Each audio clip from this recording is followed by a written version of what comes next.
On New Year's Eve, my daughter-in-law told me to go upstairs and watch the ball drop on TV, because this party isn't for you. 40 family members laughed. Someone yelled, "Don't forget to turn on the subtitles for her." They had no idea I'd spent 6 months recording every word she said, and that at midnight, we'd all be watching something together on the biggest screen in the house.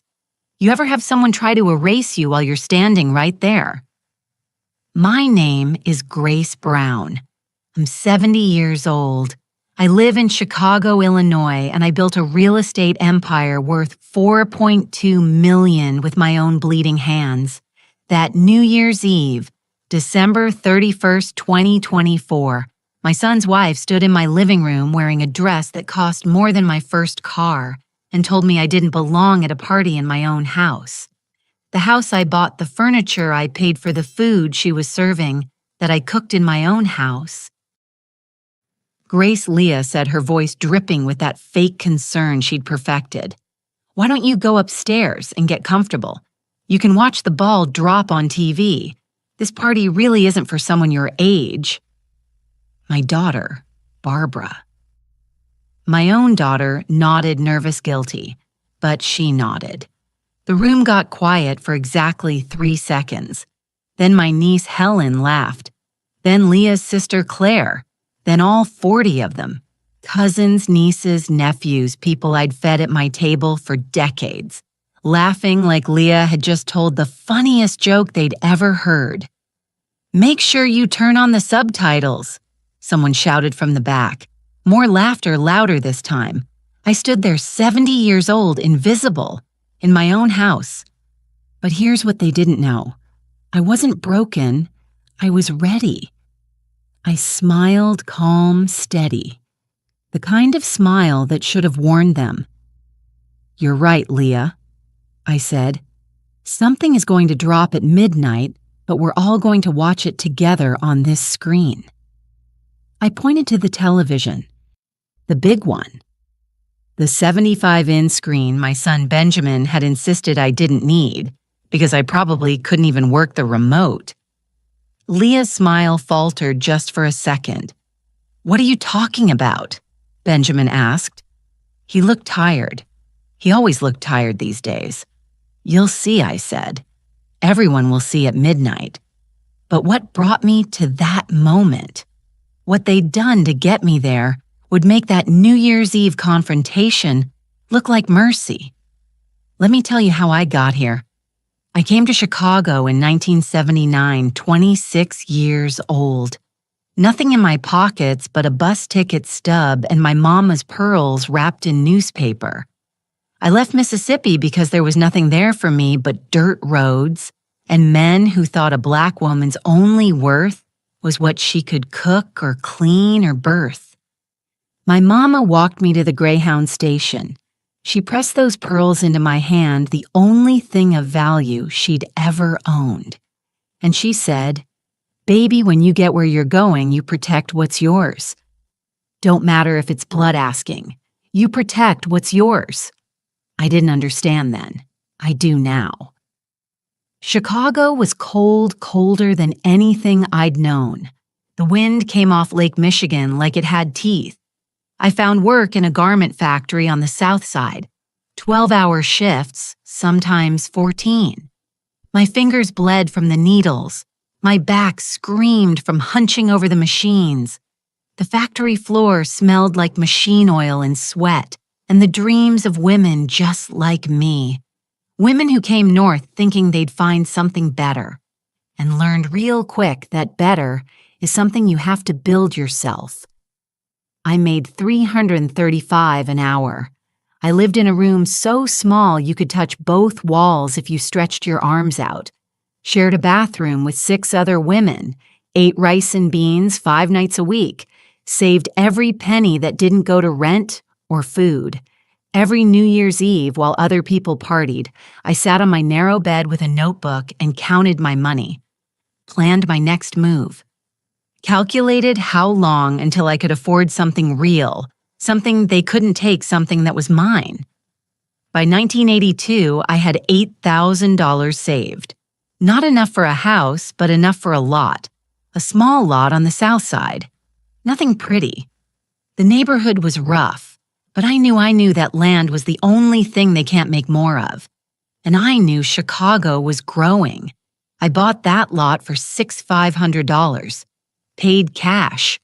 The white man at the title office looked at me like I'd stolen the money. He counted it 3 times. Made me sign the papers twice. Kept asking if I understood what I was signing. I understood just fine. That lot is worth $340,000 today. Everything I built started with that one piece of land. I met William in 1983. He was an electrician, good man, steady. He never asked about my money, and I never told him the full truth. Not because I didn't trust him, but because my mama's voice was always in my head. Protect what's yours. We got married in 1984, had Benjamin in 1985, Barbara in 1987. I kept working, kept saving, kept watching the real estate market like a hawk watches a field mouse. Every time the market dipped, I bought. In 1989, I bought a 2-flat. In 1994, another lot. In 1998, a 3-unit building that needed work but had good bones. In 2003, a small house I could rent out. In 2007, right before the crash, I sold 2 properties and waited. Then in 2010, when everyone was panicking, I bought 3 more. Everything I built property by property, dollar by dollar. William never knew the full extent. He knew I was smart with money. He knew I owned some properties, but he didn't know about all of them. He didn't need to. He died in 2015. Aneurysm sudden. One clears throat minute, he was fixing the kitchen light.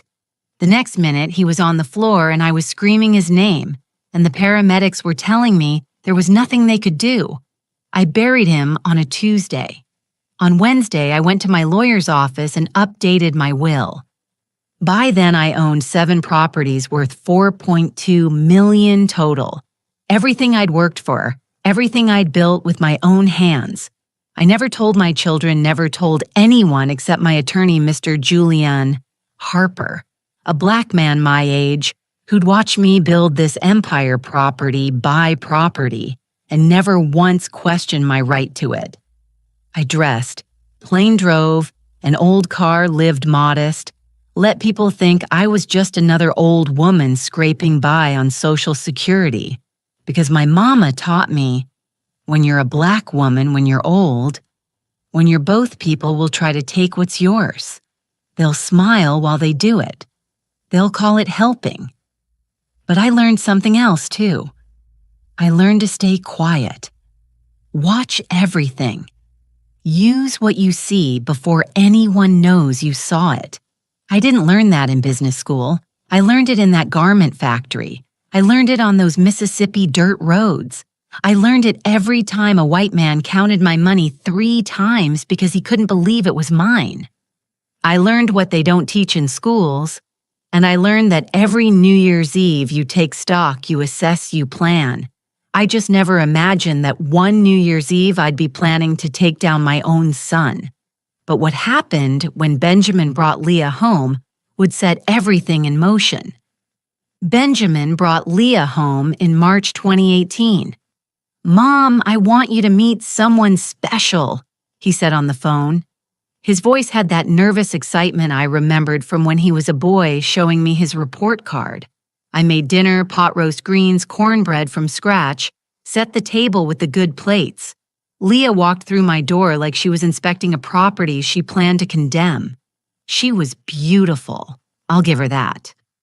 Tall, polished hair, laid perfectly, nails done, wearing a cream-colored pantsuit that probably cost more than my monthly grocery bill.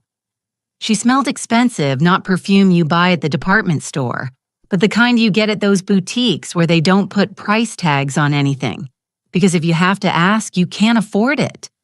"Mrs. Brown," she said, extending her hand, "it's so lovely to finally meet you." Her handshake felt like touching something dead, cold, firm enough to seem confident, but no warmth behind it. Should have known right then nothing living would ever grow between us. Call me Grace, I said, because that's what polite people do. She smiled. Grace, what a beautiful home you have. So vintage. Vintage. That's what she called it. Like my house. My own house was something you'd find in a museum instead of something I'd fought for. We sat down to dinner. Benjamin couldn't stop looking at her, couldn't stop smiling. My boy was gone, completely gone, and she knew it. So Grace, Leah said, cutting her pot roast into perfect little pieces. Benjamin tells me you've lived here for years. Do you own this house, first red flag? I do, I said. This is my house. That's wonderful. She took a sip of water. Real estate in this neighborhood has really appreciated, hasn't it? You must have quite an asset here. It's my home, I said. Of course. Another smile. This one didn't reach her eyes. I just mean you're sitting on a gold mine. Have you ever thought about selling, moving somewhere more manageable? At your age, all this upkeep must be exhausting at your age. She'd known me for 15 minutes and she was already calculating my expiration date. Benjamin jumped in. Mom loves this house, Leah. She's not going anywhere. Oh, I know, Leah said quickly. Too quickly. I just worry about her. It's such a big house for one person. I set down my fork slowly. I managed just fine. I'm sure you do. She reached across the table and patted my hand, patronizing like I was a child who needed reassurance. Benjamin just talks about you so much. He worries, you know. We both do. They'd been dating for 4 months, and she was already speaking for both of them. I looked at my son. He was staring at Leah like she'd hung the moon. After dinner, while Benjamin was in the bathroom, Leah wandered through my living room touching things, picking up picture frames, running her fingers along the mantel in my own house. You have so many family photos, she said. It must be hard being here alone with all these memories. I like my memories, I said. Of course you do. She picked up a photo of William. Benjamin's father was very handsome. I'm so sorry for your loss. It must be difficult managing everything by yourself. The house, the finances, all of it. There it was again. Money, property, management, everything I'd built. She set the photo down. You know, Benjamin and I have been talking about the future, about starting our lives together, about family. That's nice, I said. My hands were folded in my lap, steady. We want to make sure everyone's taken care of, she continued. That there's a plan in place for everyone.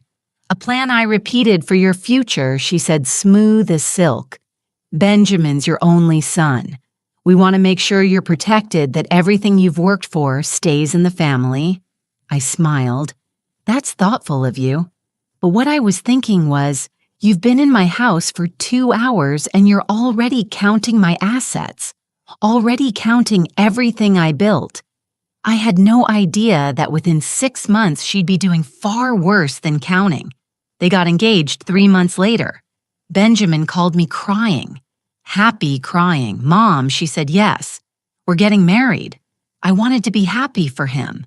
I wanted to believe that my boy had found someone who loved him for him, and not for what he could give her. But my mama's voice was in my head. Protect what's yours. That's wonderful, baby. I said, I'm happy for you. I wasn't. In September, Benjamin came to me. Nervous, twisting his hands the way he used to when he was a boy, asking for something he thought I'd say no to. Mom, I need to ask you something. What is it, Leah's family? They're going through some financial difficulties. Her parents can't afford the wedding venue we wanted. It's $35,000. I felt my chest tighten. That's a lot of money for a wedding. I know, but Mom, she's the one, and I want to give her the wedding she deserves. I'll pay you back, I promise. We'll draw up a contract and everything. I looked at my son, 40 years old, successful civil engineer, making good money, and he was here begging me for $35,000 for a woman I'd met twice, begging me for money from everything I'd built. "Benjamin, please, Mom. I'll pay you back every penny with interest if you want." I should have said no. I should have listened to the voice screaming in my head. But he was my son, my baby. And he was looking at me with those eyes that used to look up at me from his crib, that used to run to me when he scraped his knee, that used to tell me I was the best mama in the world. "All right," I said, "but we're doing that contract in writing, of course." "Thank you, Mom.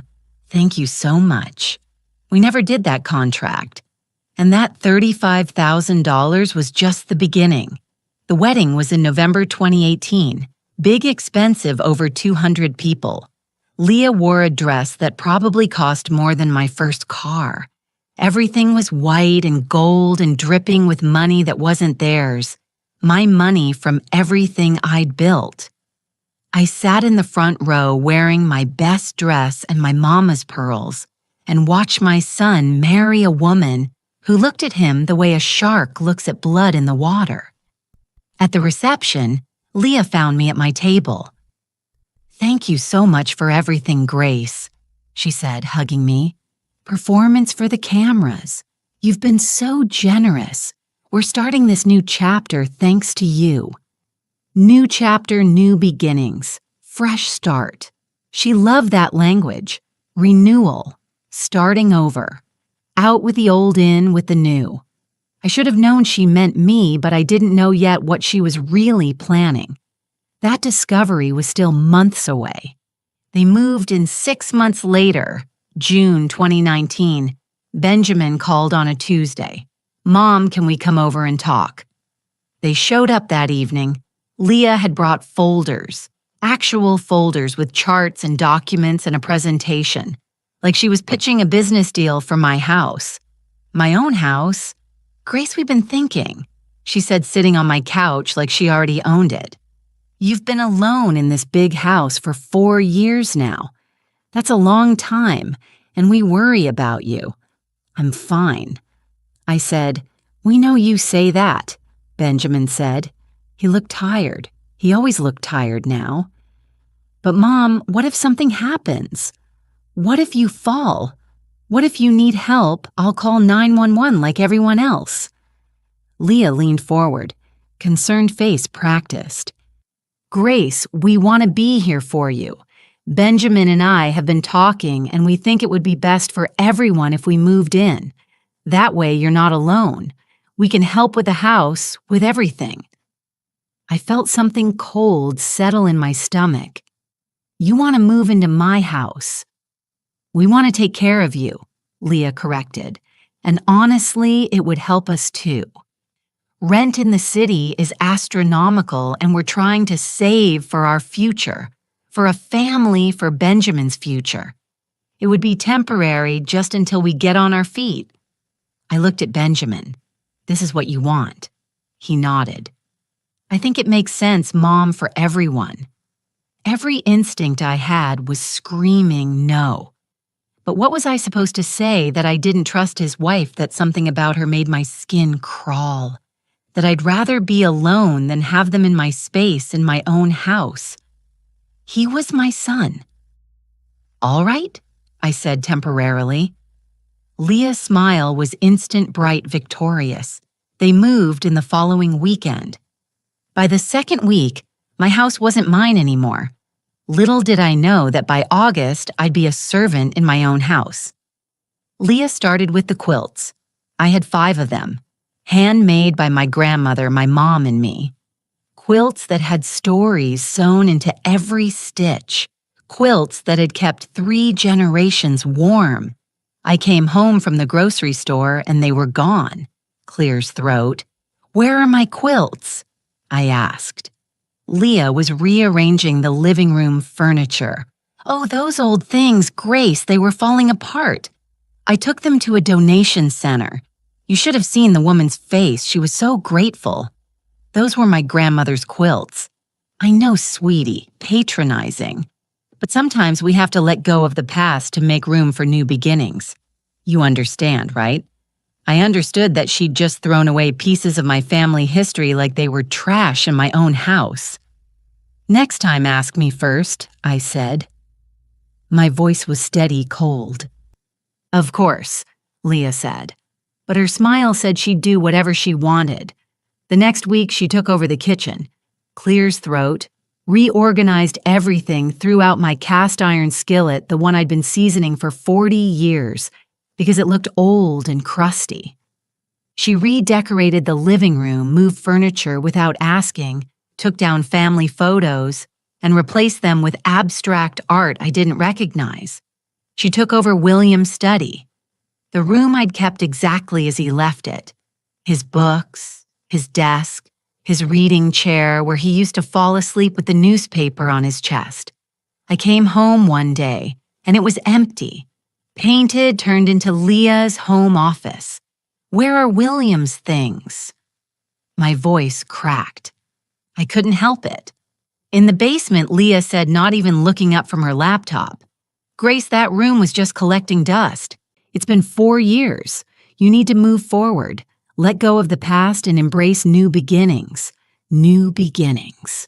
She kept saying that, out with the old, in with the new. That was my husband's space, and now it's my office. She looked up, smiled. "You understand, don't you? We're all living here together now. We all need our space." I stood in the doorway of that empty room and felt something inside me crack. But what Leah didn't know, what she couldn't have known, was that I don't break. I bend, I crack, I bleed, but I don't break. By August, I was a servant in my own house. Leah would leave lists on the kitchen counter. Chores, grocery shopping, meal prep, like I was the help in my own house. "Grace, can you make sure dinner's ready by 6? Benjamin's been working so hard. Grace, we're having people over Saturday. I'll need you to clean the guest bathroom. Grace, the laundry needs folding." Benjamin never said anything.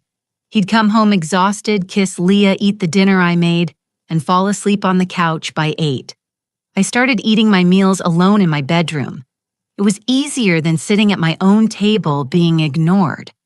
One night, I heard them through the wall. "Your mother's been acting strange," Leah said. "She's just adjusting." Benjamin mumbled, half asleep. "I don't think it's that simple. Have you noticed how she forgets things?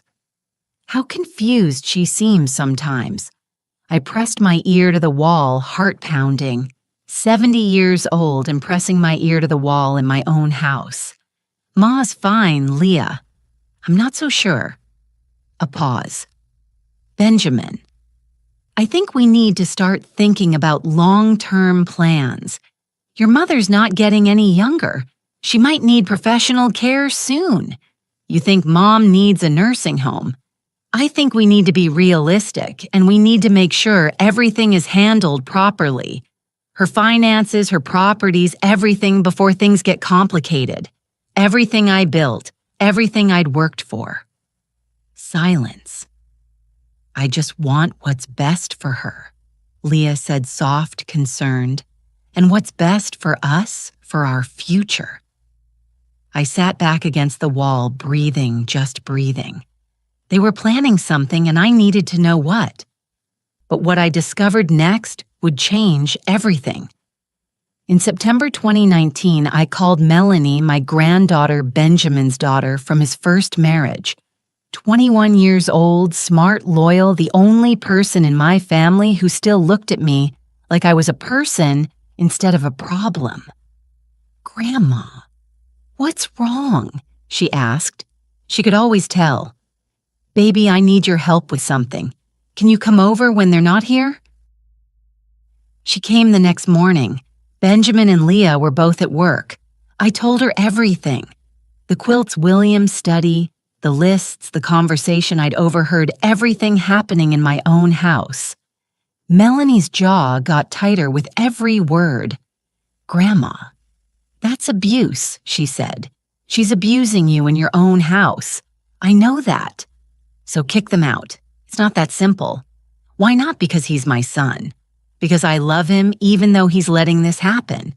Because I'm 70 years old and the law doesn't always protect old women who accuse their families of abuse? Because without proof, I'm just a paranoid old lady? Because I need evidence, I said instead. I need proof of what she's doing, what she's planning, something nobody can deny. Melanie was quiet for a moment. Then she pulled out her phone. How do you feel about cameras? We spent the next 3 days researching. Small cameras, hidden cameras, the kind you can't see unless you know where to look. We bought 6 of them. Melanie paid cash so there'd be no credit card trail. We installed them everywhere. 1 in the kitchen, 1 in the living room, 1 in the hallway upstairs, 1 in William's old study, Leah's office now, 1 in the dining room, 1 in the master bedroom where Leah and Benjamin slept. They were tiny, smaller than a quarter, hidden in smoke detectors, in picture frames, and decorative vases. Are you sure you want to do this? Melanie asked. Once you see what's really happening, you can't unsee it. I'm sure, I said. I wasn't, but I needed to know. The camera's connected to an app on my phone, a phone Leah didn't know I'd upgraded to because she assumed I was too old to understand smartphones. That first night I watched, and what I saw made my hands shake so hard I almost dropped the phone. Leah waited until Benjamin left for work. Then she went through my bedroom, opened drawers, read through papers on my nightstand, photographed documents with her phone. My hands were shaking so hard I almost dropped my phone. 2 days later, I caught her on the phone in the office. No, she doesn't know, Leah said, laughing. Grace is clueless. She barely knows how to work her TV remote. Pause. I'm telling you, Claire, this woman, is sitting on a fortune, and she's too stupid to even realize it.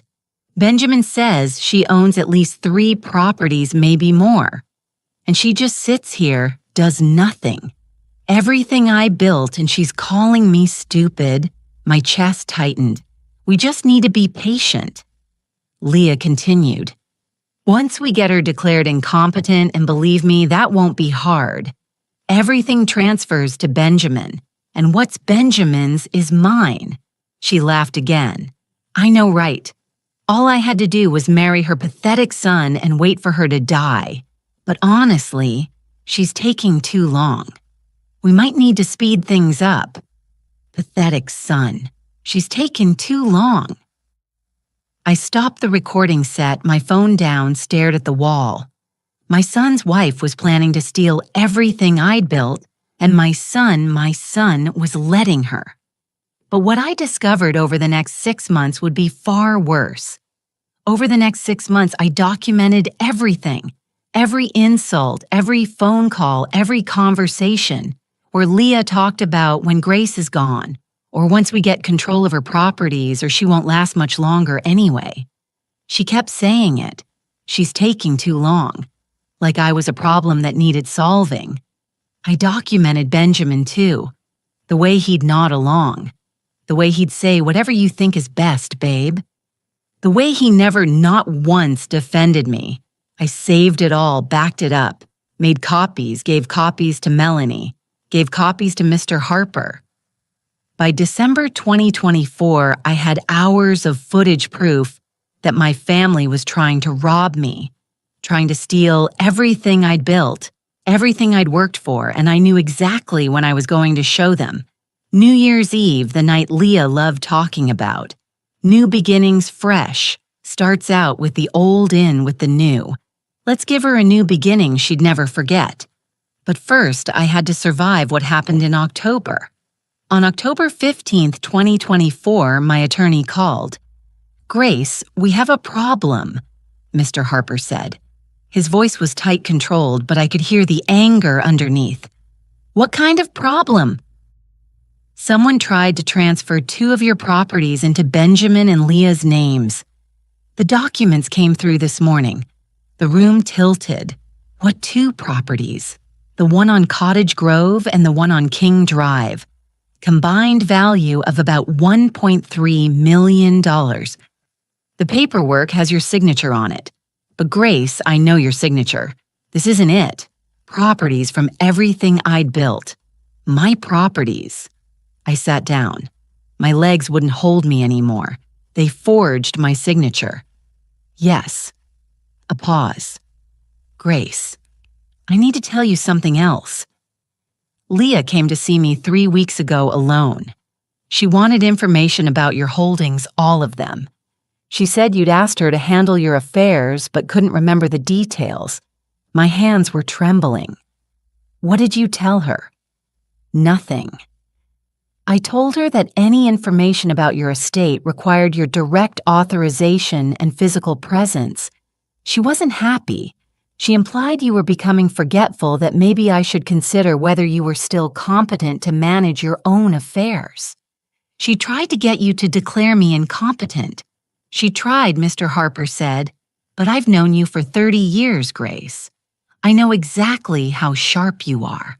That's why, when these documents came through, I knew immediately something was wrong. I closed my eyes. Can you stop the transfer already done? I flagged both properties. Nothing can be transferred without you physically present in my office with 2 forms of ID. But Grace? He paused. You need to deal with this. If they're willing to forge documents, they're willing to do worse. After I hung up, I sat there. Just sat there breathing. 70 years old. And my family was forging documents to steal everything I'd built. Then I pulled out my phone and opened the camera app. I scrolled through the footage from the last few weeks looking for something specific, and that's when I found it. I found it 3 days later, October 12th. Leah in the office on the phone. It's done, she said. I signed the papers this morning. Used the scanner at the library so there's no trail. Pause. Benjamin doesn't need to know the details. He just needs to trust me. And he does. Pause. Once the properties transfer, we can start the process of getting her declared incompetent. I've already been documenting everything. Her confusion, her forgetfulness. I've got 3 family members ready to testify that she's losing it. Another paused. Then she laughed. Claire, the woman, is 70 years old and living alone in a house that's falling apart. Who's going to believe she's competent enough to manage $4 million in real estate? The court will give Benjamin power of attorney. And once he has that, everything I built, gone just like that. She didn't finish the sentence. She didn't need to. I saved the video, backed it up, sent it to Mr. Harper. Then I scrolled back further, looking for Benjamin. I found him 2 weeks earlier. October 1st, late night Benjamin and Leah in their bedroom. Are you sure about this? Benjamin asked. He sounded uncertain, scared. Baby, we've been through this. Leah's voice was patient, patronizing. Your mother isn't going to last forever. And when she goes, everything goes into probate. It'll be tied up for years. But if we do this now, it feels wrong. What feels wrong is watching her sit on millions while we struggle. What feels wrong is you working yourself to death while she hoards everything. You're her son, Benjamin. You deserve this. We deserve this. Everything I built, and he thinks he deserves it. Silence. She'll understand eventually, Leah continued. We're just starting the next chapter early, that's all. I don't know Benjamin. Her voice got sharper. Do you trust me? Of course I do. Then trust me on this. Your mother will be taken care of. We'll make sure she has everything she needs. But we need to think about our future, our family, the children we want to have. We can't do that living paycheck to paycheck while she sits on a fortune. More silence. Then Benjamin said, Okay, do what you need to do. I stopped the video. My son, my baby boy, the child I carried for 9 months and raised for 43 years. The boy who used to crawl into my bed during thunderstorms. The man I'd sacrificed everything for. He'd just given his wife permission to rob me, to steal everything I'd built, everything I'd worked for.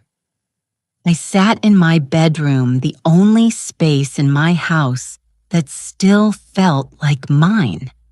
And I cried not because I was surprised. The cameras had prepared me for this, but because knowing and seeing are two different things. And watching your child choose money over you breaks something that can't be fixed. I cried for about 20 minutes. Then I stopped, wiped my face, opened my laptop, and I started planning the rest of my life. A life that no longer included my son. But before that New Year's Eve reckoning, Leah had one more move to make. November 2024, Leah started her campaign. She called it Building Consensus. I called it what it was, turning my own family against me. My daughter Barbara called first. "Mom, we need to talk about what about you?" She sighed like I was exhausting her. "Leah's been telling me some things. She says you've been forgetting stuff, getting confused. She's worried about you." "I'm not confused, Barbara. That's what confused people say, Mom." Her voice was gentle, patient. The way you talk to someone you think is losing their mind. "Look, nobody's saying you're, but maybe it's time to think about making some changes, downsizing, getting help, making sure everything's organized for the future. Everything I built, everything I'd worked for. And they're calling me confused. My future is fine. Is it, Mom, you're 70 years old, you're living alone in that big house? What if something happens? What if you fall? What if? What if I'm fine?" And clears throat. "Everyone would leave me alone." Silence. "Mom, I'm trying to help." "No, I said you're trying to make yourself feel better about whatever Leah's been telling you." She hung up. 2 days later, my niece Helen showed up unannounced with her husband Carl. "Aunt Grace, we wanted to check on you," Helen said, walking through my house. My own house, looking at everything, assessing. "I'm fine. Are you?" Carl asked. Because Helen's been hearing some concerning things. From who? Leah, from family. Helen said diplomatic people who care about you. People who've noticed you've been different lately. Different, how forgetful, distant. Aunt Grace. There's no shame in getting older. But you have to be realistic. You can't keep living like you're 50. I set down my coffee cup slowly. "I'm not confused, Helen. I'm not forgetful. And I'm certainly not incompetent. Nobody said incompetent. But that's what you're thinking, isn't it? That's what Leah told you to think." Helen and Carl exchanged a look, the kind of look that said they'd already decided I was losing it. "We just want what's best for you," Helen said. "What's best for me?" How many times had I heard that phrase in the last 6 months? They left 30 minutes later, but I knew they'd go right back to Leah and report that yes, Aunt Grace is definitely declining. The next week, Barbara came by with her husband, Marcus, and Leah an intervention. That's what they called it. The three of them sat in my living room, my own house, my living room, and talked about me like I wasn't there. "We think it's time to sell the house," Barbara said. "No," I said. "Mom, listen." "No." Leah leaned forward, a concerned face. "Grace, we've been talking to several family members. Everyone agrees that you need more support right now, more structure. Maybe a place where there are people around, where you're not so isolated. You want to put me in a nursing home. We want you to be safe," Barbara said. Her eyes were wet. Guilty, but not guilty enough to stop. "I'm safe in my own house. Are you?" Leah asked. Soft, dangerous. "Grace, you left the stove on twice last week." I hadn't. But she said it so confidently that Barbara's eyes went wide. "Mom, you could have burned the house down. I didn't leave the stove on." See, Leah looked at Barbara, at Marcus. "This is what I'm talking about. She doesn't remember. She thinks she's fine, but she's not." I felt my chest tighten. This was it. This was how they were going to do it. Lie. Gaslight. Get enough people to agree that I was incompetent. Then take everything I built, everything I'd worked for. I think we need to talk about power of attorney. Marcus said he was a lawyer, corporate law, but still he knew the words that mattered. Power of attorney, I repeated. Just temporarily, Barbara said quickly. Just until things stabilize. Benjamin would handle everything. Your finances, your properties, your medical care. You wouldn't have to worry about anything. Benjamin would handle everything. Benjamin, who'd already tried to forge my signature. Benjamin, who'd given Leah permission to rob me, handle everything I built. No, I said, Mom. I said no. Leah's expression shifted just for a second. I saw it. The mask slipped. Cold, calculating, angry. Then the concerned face was back. Grace, we're trying to help you. We're your family. We love you, but you're not making good decisions right now, and we can't just stand by and watch you hurt yourself. Get out of my house. Silence. Mom, I said, get out. Out of my house. They left, but I heard Leah in the driveway talking to Barbara. She's worse than I thought. We might need to accelerate the timeline. I stood at the window and watched them drive away. Then I pulled out my phone, opened the camera app, and saved every second of that conversation.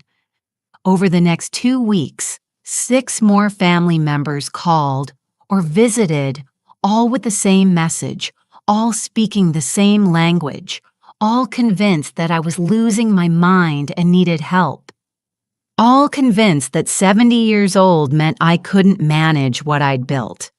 Leah had built her army, and the only soldier on my side was Melanie. She came over on a Thursday late after Leah and Benjamin were asleep. Grandma, this is getting scary. She said, they're really doing this. They're really trying to steal everything. I know. Everything I built. So, what are we going to do? I looked at my granddaughter, 21 years old, brave, loyal, the only person who still believed me. We're going to wait, I said. Just a little bit longer. For what? For New Year's Eve. Melanie frowned. Why New Year's Eve? Because Leah loves talking about new beginnings, fresh starts out with the old in with the new. I smiled. So I'm going to give her exactly what she wants. A fresh start, just not the one she's expecting. What are you planning, you'll see, I said. Everyone will see. But before I could get to that moment, I had to survive my darkest hour. The week after Thanksgiving, I hit bottom. I woke up at 3:00 in the morning. Couldn't breathe. Couldn't think. Just lay there in the dark, listening to Leah and Benjamin sleeping down the hall in what used to be my bedroom. Because yes, they'd taken that too. And I thought maybe they're right. Maybe I should just give up, sign everything over, move to some apartment somewhere and let them have it all. Let them have everything I'd built, everything I'd worked for. I was 70 years old, tired alone fighting my own family. Maybe it wasn't worth it. I stayed in bed until noon, didn't eat, didn't move, just stared at the ceiling. Then Melanie called. Grandma, you okay? You didn't answer my texts. I couldn't even lie to her. No, baby, I'm not okay. She was at my door 30 minutes later. We sat in my bedroom, the small guest room that had become my entire world. And I told her everything I was feeling. The exhaustion, the doubt, the fear that maybe I was crazy, that maybe I was too old for this, that maybe I should just surrender. Surrender everything I'd built. Melanie listened, didn't interrupt. And when I was done, she said, You remember what you told me when Grandpa died? I shook my head. You told me that grief doesn't get to win, that loss doesn't get to take more than it already took. You said the people who survive are the people who wake up every day and choose to keep surviving. Even when it hurts, even when it's hard. My eyes burned. You taught me that, Grandma. You taught me how to be strong, how to fight, how to protect what's mine. She grabbed my hand. Now you need to remember it yourself. You need to protect what's yours. She was right. I'd survived Mississippi. I'd survived poverty. I'd survived my husband's death. I'd survived 40 years of people underestimating me because I was Black, because I was a woman, because I was from the South, because I didn't have a degree. I'd built an empire from nothing. I sure as hell could survive my son's wife. That night after Melanie left, I went to my closet, reached up to the top shelf, pulled down a small wooden box. Inside were my mama's pearls, the ones she'd given me at the Greyhound station in 1979, the ones I'd never worn because they were too precious, too important. I put them on, looked at myself in the mirror, 70 years old, tired, angry, scared, but still here, still breathing, still fighting. I called Mr. Harper the next morning. Julian, I need you to do 3 things. I'm listening. First, I need you to freeze all my properties. No transfers, no sales, no changes of any kind without me physically in your office, with 2 forms of ID and a witness who isn't family. Everything I built protected. Done. Second, I need a new will. I'm disinheriting Benjamin and Barbara. Everything goes to Melanie Women's Empowerment Organizations and my employees, Ruth and Dorothy. They've been with me for years. They deserve it. Silence on the other end. Then Grace, are you sure that's your son? I've never been more sure of anything. All right, I'll draft it today. Third, I said I need you to find me a lawyer who specializes in elder abuse and fraud because on January 2nd, I'm pressing charges. Mr. Harper was quiet for a long moment. You're really doing this. I'm really doing this good. He said it's about damn time. I met with attorney Sandra Morris the following week. She was 51, sharp, no nonsense. She'd built her career defending elderly people from predatory family members. Mrs. Brown, she said, after I'd shown her all the evidence, this is one of the most clear-cut cases of attempted elder abuse and financial fraud I've ever seen. With this footage, we can press criminal charges. Leah could face prison time. How much time? With the dollar amounts involved, 2 to 5 years, maybe more. I sat back, let that sink in. 2 to 5 years in prison for my son's wife, the mother of the children Benjamin wanted to have. And Benjamin, I asked. He's complicit, but he didn't actually sign the forged documents. Leah did. If he cooperates, he might avoid criminal charges. But civilly, he's done. He'll never see a penny of your estate. He'll never see a penny of everything I built. Good, I said. Attorney Morris looked at me. Really looked at me. Mrs. Brown, I have to ask, are you prepared for what comes next? This is going to destroy your family. My family destroyed itself, I said. I'm just making sure there are consequences. We filed the paperwork on December 20th, but we didn't serve it yet. We were waiting music for New Year's Eve. On December 27th, Leah announced she was throwing a party. Grace. I've invited the whole family for New Year's Eve, she said, smiling, excited. A big celebration. New year, new beginnings. Everyone's coming. It'll be wonderful. In my house, my own house. That sounds nice, I said. It did sound nice. Perfect, actually. 40 witnesses all in one place, all about to see exactly who Leah really was. I spent the next 3 days preparing. I hooked up the video footage to the living room television, the big 75-inch screen Benjamin had bought because he said I needed something easier to see since I was getting old. The screen, he said, I probably couldn't even work. Tested it twice. Made sure everything played correctly. Made sure the sound was crystal clear. Mr. Harper and Attorney Morris would be there not as guests. As my legal team, I rehearsed what I was going to say, practiced staying calm, practiced not crying. On December 30th, Melanie came over. You ready for this? Grandma, I looked at her. My granddaughter, my only ally, the only one who'd believed me.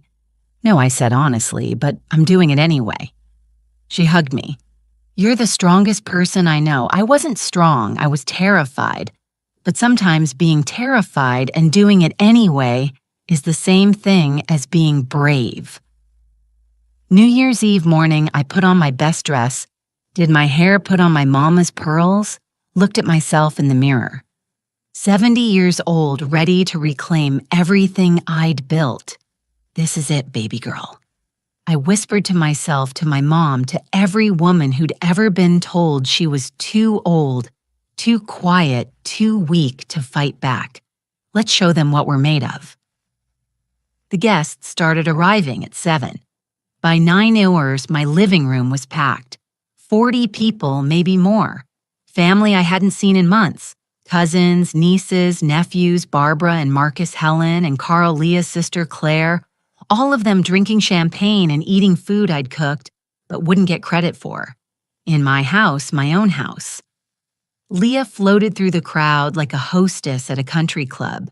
She'd changed 3 times, already settled on a gold dress that probably cost $1,000.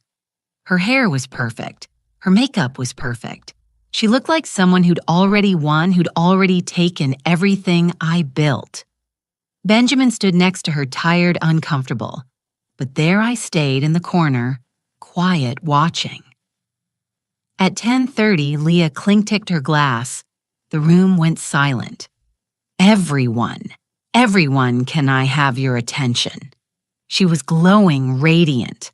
I just want to say thank you all for being here tonight, for helping us celebrate new beginnings, fresh starts. This past year has been incredible, and next year is going to be even better. She looked at Benjamin. He smiled weakly. We have so much to be grateful for. Leah continued. Family, love, and she glanced at me just for a second. A bright future ahead. People clapped. Someone whistled. That's when she turned to me. Grace, she said, sweet, concerned performance for the crowd. Sweetheart, maybe you'd be more comfortable upstairs. I know all this noise can be overwhelming. You could watch the ball drop on TV. It'll be quieter up there. The room got quiet. Everyone was looking at me. 70 years old in my own house. This party isn't really for someone your age anyway. Leah added, laughing like it was a joke. You'd probably enjoy it more from your room. Someone in the back, I think it was Claire, laughed, then someone else. Then half the room was chuckling, nodding like, yes, of course, Grace should go upstairs. Let the adults celebrate. Turn on the subtitles for her, someone yelled. More laughter, louder this time. Barbara looked down, guilty, but she didn't say anything. I stood up slowly, every eye in the room on me, 70 years old in my own house, about to reclaim everything I'd built. You're right, Leah, I said. My voice was calm, steady. Something is going to drop at midnight, but we're all going to watch it together on this screen. I pointed to the television. Leah's smile faltered. What are you talking about? I picked up the remote. The one she said I probably couldn't work. You wanted a New Year's celebration. I'm giving you one. A look back at the year we've had, all of us together. Grace. Benjamin started. I pressed play. The screen came to life and there was Leah in the office on the phone. September 2024. No, she doesn't know. Leah's voice filled the room. Clear. Undeniable. Grace is clueless. She barely knows how to work her TV remote. The room went silent. Dead. Silent. On screen. Leah laughed. I'm telling you, Claire, this woman is sitting on a fortune and she's too stupid to even realize it. Someone gasped. I didn't look away from the screen.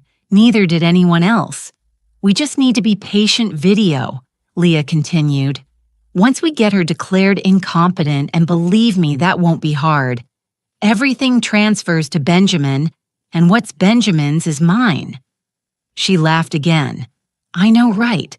All I had to do was marry her pathetic son and wait for her to die. But honestly, she's taking too long. We might need to speed things up. Pathetic son. She's taking too long. Speed things up.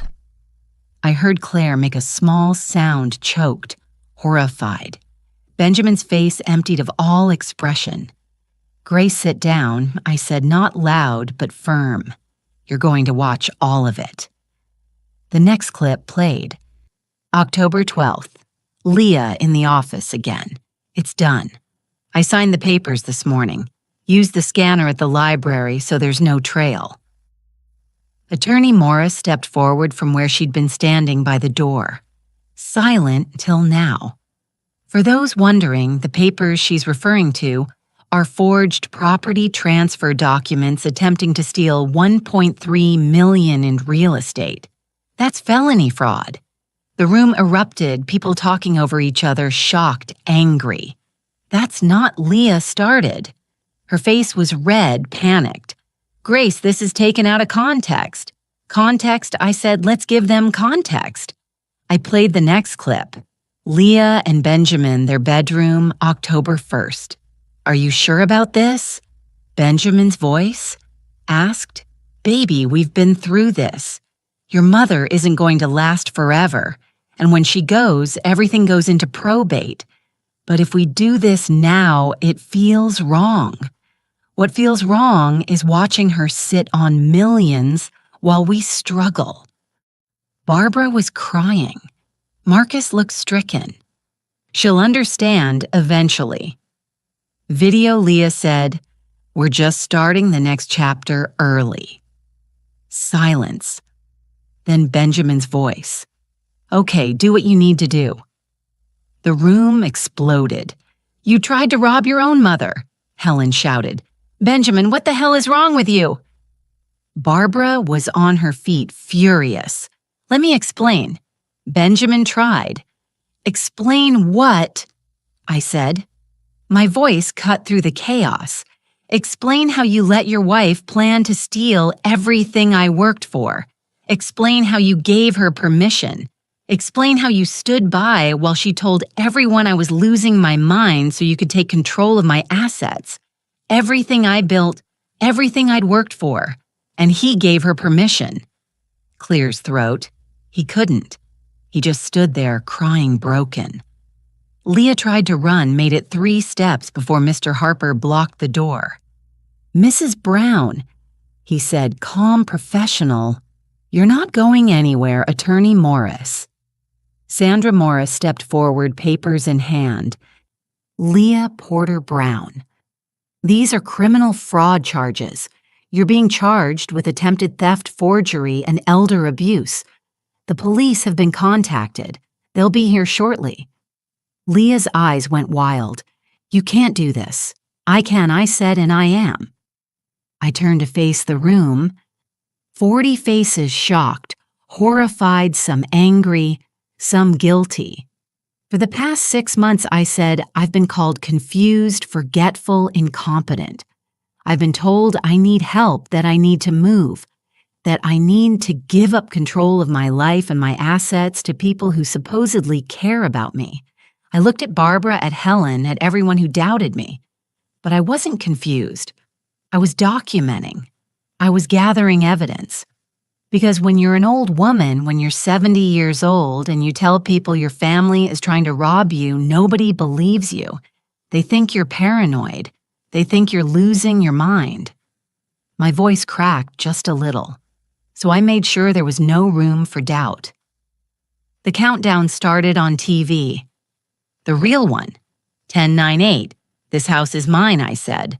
The properties are mine. The money is mine. Everything I built is mine. I earned it. I built it. And nobody, not my son, not his wife, not anyone gets to take it from me. 765 Benjamin Barbara. You're both disinherited. You'll receive nothing when I die. Everything goes to Melanie, to charity, and to the people who actually cared about me. 432 and Leah. I looked at her. She was crying. Mascara running. Nothing left of that perfect mask. You wanted new beginnings. Here's yours. 1. Happy New Year. The room erupted in cheers from the TV from Times Square, but my living room, my own house, was silent. The police arrived at 12:17 a.m. They took Leah out in handcuffs. She was screaming, cursing me, calling me every name you could think of, and some you couldn't. I watched from the window until the police car disappeared. Then I turned back to my family. Most of them had left, couldn't get out fast enough, embarrassed, ashamed. But some stayed.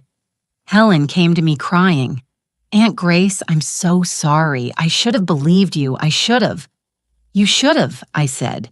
"Not mean, just honest. But you didn't. And I'll remember that." Barbara tried to approach.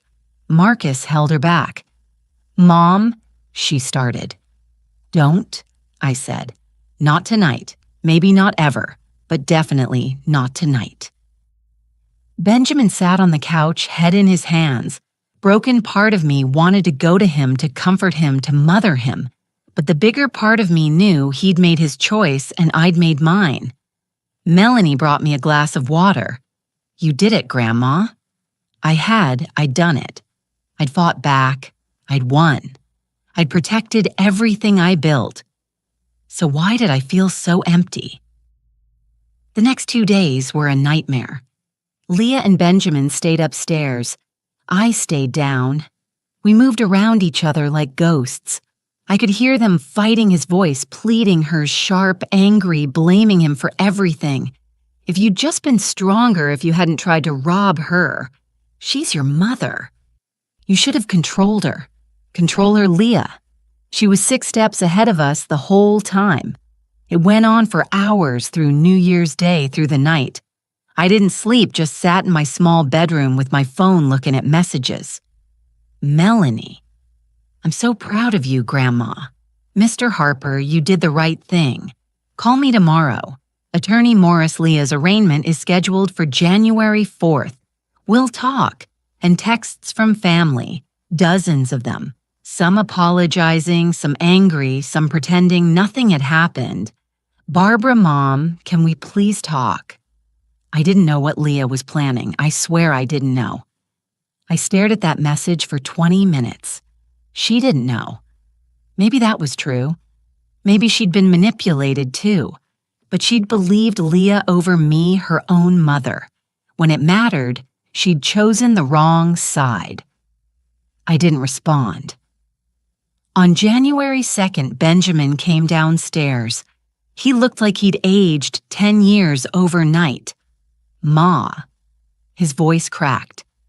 I was sitting at the kitchen table drinking coffee. My coffee in my house, my own house. "Say what you need to say," I told him. He sat down across from me. "I'm sorry." 2 words meaningless. "You're sorry," I repeated. I didn't know she was going to forge documents. I swear. I thought he stopped, started again. I thought we were just going to talk to you, convince you to sell some properties, give us some money to get started. You thought I'd just hand over my life's work, everything I built. You're my mother. Like that explained everything. Clear's throat. Like being his mother meant I owed him everything I'd built. "I was your mother on New Year's Eve, too." I said, "When you let her humiliate me, when you let her tell me to go watch TV upstairs because I didn't belong at a party in my own house." He flinched. "I was your mother when you gave her permission to rob me, when you nodded along while she called me stupid, when you stood by while she tried to get me declared incompetent, while she tried to steal everything I'd worked for. Mom, I was wrong. I know I was wrong. But I love you and I'm asking." His voice broke. "I'm begging you to forgive me." I looked at my son, really looked at him, saw the little boy who used to hold my hand crossing the street, the teenager who'd been so proud when he got his engineering degree, the man who'd cried at his father's funeral and told me we'd get through it together. I also saw the man who'd betrayed me for money, who'd let someone try to steal everything I built. Forgiveness isn't something I owe you because we're blood, I said quietly. It's something you earn by becoming someone worth forgiving. Apologies without change are just noise, Benjamin. What do you want me to do? I want you to leave my house. I want you to rebuild your life somewhere else. I want you to figure out who you are without Leah telling you. And maybe in a few years, if you've changed, if you've become the man I raised you to be, we can talk about what forgiveness looks like. The will. The will stands. No matter what, you won't inherit a penny from me. Not a penny of everything I built. But that's not punishment, Benjamin. That's protection. Protection for both of us. He cried, 43 years old and sobbing at my kitchen table. I didn't comfort him, didn't reach across and take his hand, didn't tell him it would be okay, because I'd spent 70 years comforting people who hurt me. I was done. The moving truck came at noon. Leah was out on bail. Her parents had put up their house. She came down the stairs in jeans and a sweatshirt. No makeup hair and a ponytail. She looked small, ordinary. She didn't say a word to me, just walked past like I didn't exist. They packed their things. It took 4 hours. Benjamin moved slowly like every box was a boulder. I watched from the window. Melanie stood next to me. "You okay, Grandma?" "No," I said honestly, "but I will be." At 4:00, the truck pulled away. Benjamin stood in the driveway looking at the house at me in the window. My house, everything I built. I didn't wave, didn't smile, just watched until he got in his car and drove away. Then I turned to Melanie. "Help me change the locks." We spent the evening making my house mine again. We moved furniture back, hung up old photos, brought William's things up from the basement, and put them back in his study. I found one of my grandmother's quilts, the one Leah hadn't thrown away, wrapped it around my shoulders, and sat in William's chair. For the first time in 8 months, my house felt like home. My own house. Melanie ordered Chinese food. We ate it on the couch, watched a movie, talked about nothing important. At midnight, she hugged me. "I should go let you rest." "Thank you, baby," I said, "for believing me, for standing with me, for everything. Always, Grandma, always." After she left, I walked through my house, every room reclaiming it, feeling it, mine, all mine, everything I built. I ended up in the kitchen, made tea, sat at the table and cried. Not sad crying, not happy crying, just release. Letting go of 6 months of fear and anger and exhaustion. I'd won. I'd fought and I'd won. But winning felt lonelier than I'd expected. January through November 2025 was a year of rebuilding.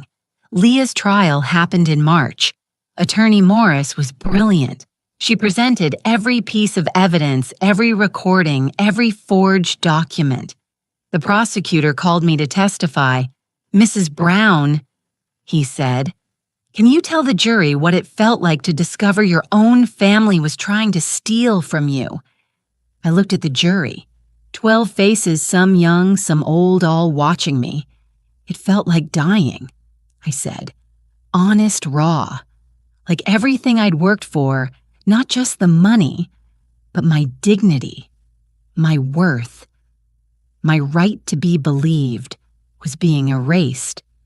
And the worst part was that they made me question myself. They made me wonder if maybe I was confused, maybe I was losing my mind, maybe they were right and I was wrong.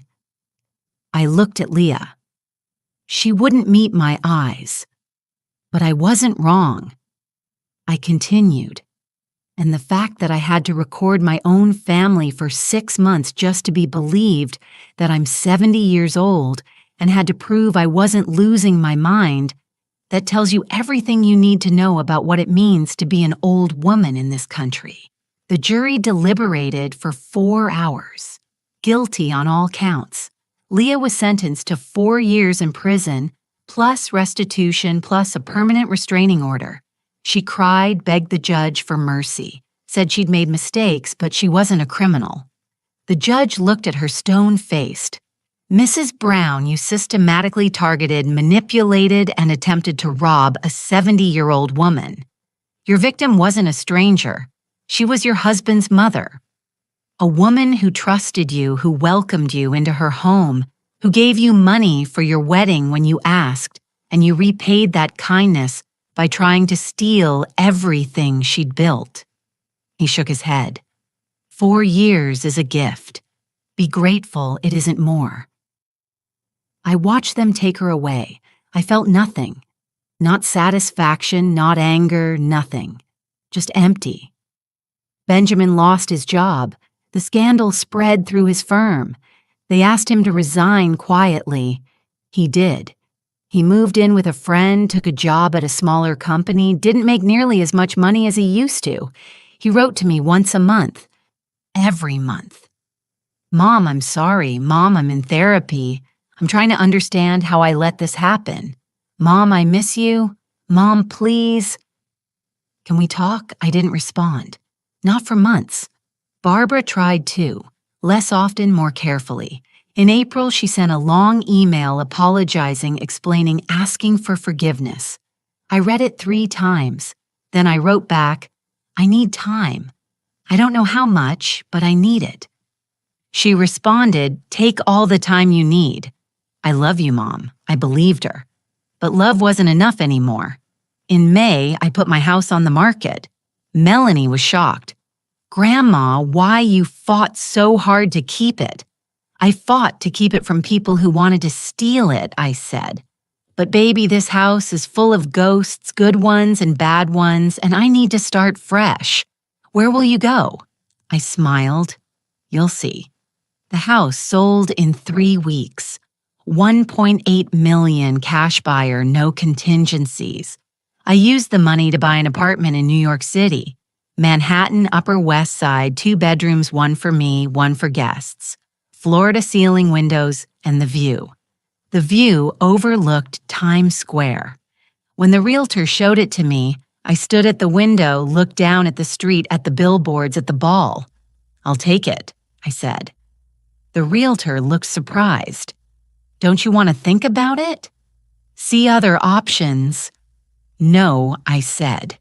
"This is the one." Because the irony was too perfect, too sweet. Leah told me to go upstairs and watch the ball drop on TV because I didn't belong. Now I could watch it from my window every single day if I wanted to. No TV needed. I moved in July. Melanie helped me decorate. We kept it simple, clean white walls, natural light plants everywhere. I hung my grandmother's quilt on the wall in the living room, put William's photo on the mantle, kept my mama's pearls in a box on my dresser. The rest was new, fresh mine. In August, I took a painting class. Just something to do, something to try. Turned out I was good at it. By September, I had 7 pieces. Bold colors, abstract shapes, women's faces, strong, defiant. A gallery owner saw my work at a community show, asked if I'd be interested in exhibiting. "You have a unique perspective," she said. "Raw, powerful. Your work has something to say." I exhibited in October, titled The Collection, Women Who Don't Break. 35 pieces sold. The gallery wanted more. I started writing too. A memoir, my story.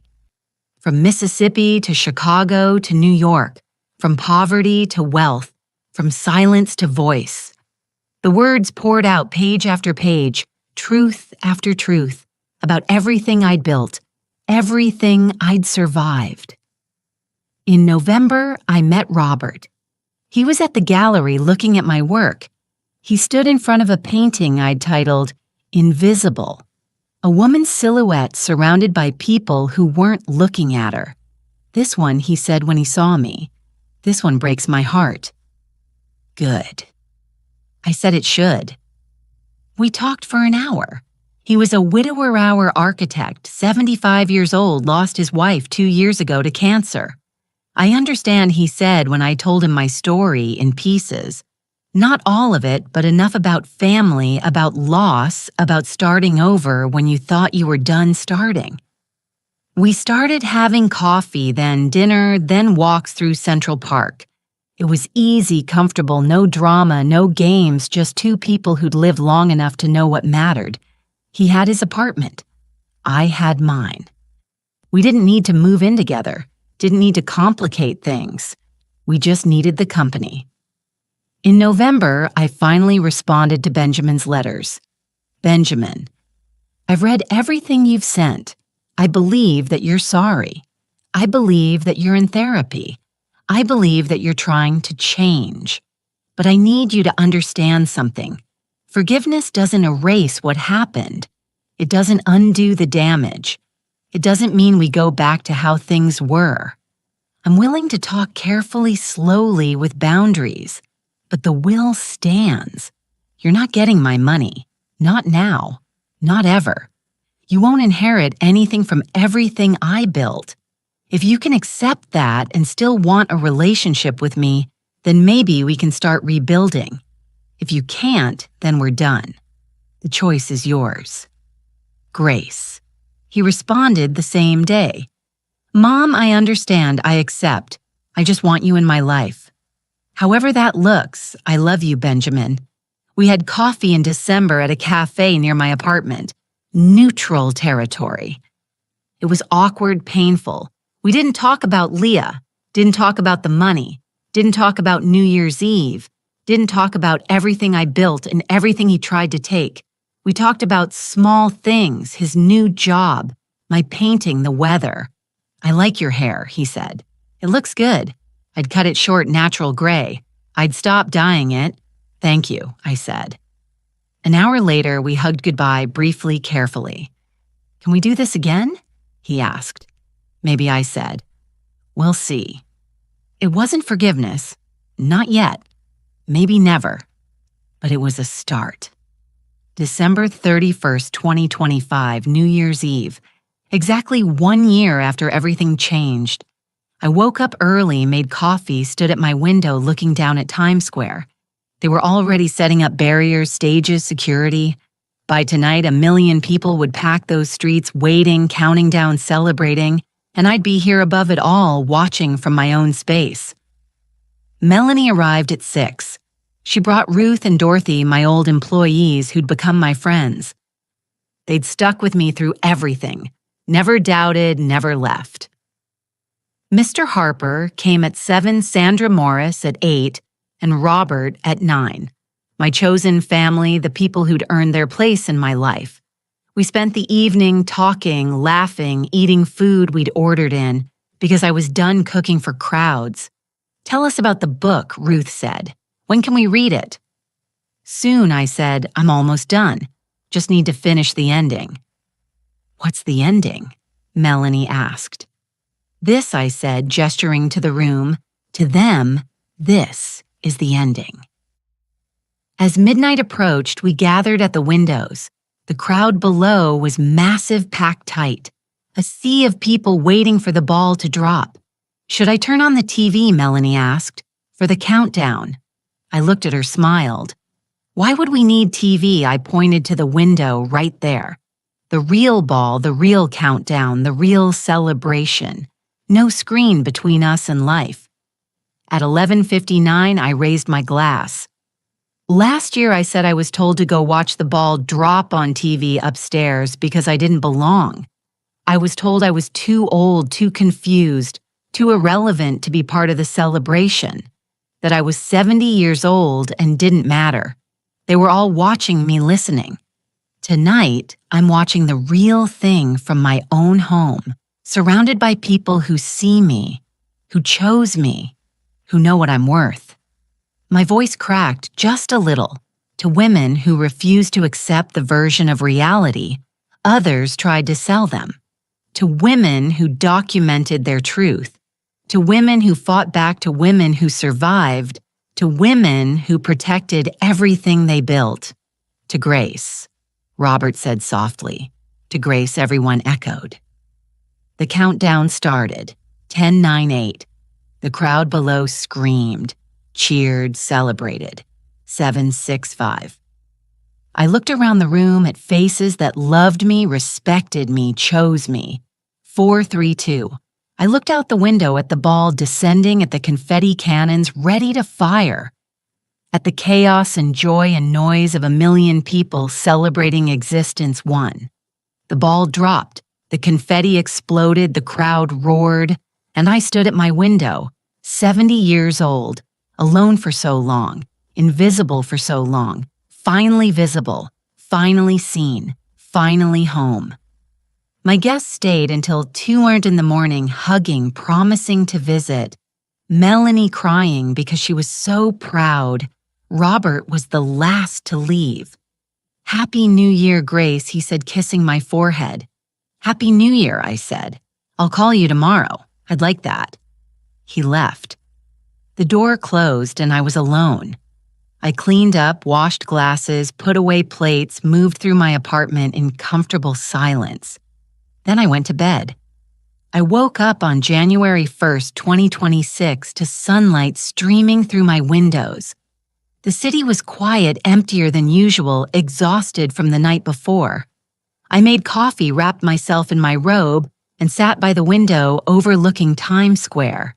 Below, sanitation workers swept confetti from the streets. The barriers were coming down the stages, being dismantled. The party was over. Everyone had gone home. I sipped my coffee, watched the sun rise over the buildings, felt the warmth through the glass. I didn't turn on the TV, didn't need it. The real view was right there, mine. Every morning, after 70 years of being invisible, in rooms full of people, I discovered something unexpected. Being alone in my own space, overlooking the world's most visible location, yet completely content in solitude, was the truest form of freedom. I didn't feel lonely. I felt whole. Last year, Leah told me to watch the ball drop on TV because I didn't belong. This morning, I'm watching the real Times Square from my window. No TV needed, no permission needed, no audience needed. Just me, my coffee, my peace, and the view nobody can take from me. Everything I built, everything I protected, everything that's mine. Where are you listening from? Share your thoughts in the comments. If this story touched your heart, please like and subscribe for more inspiring stories. Thank you for watching Dust Revenge. Choose what you want to watch next on the screen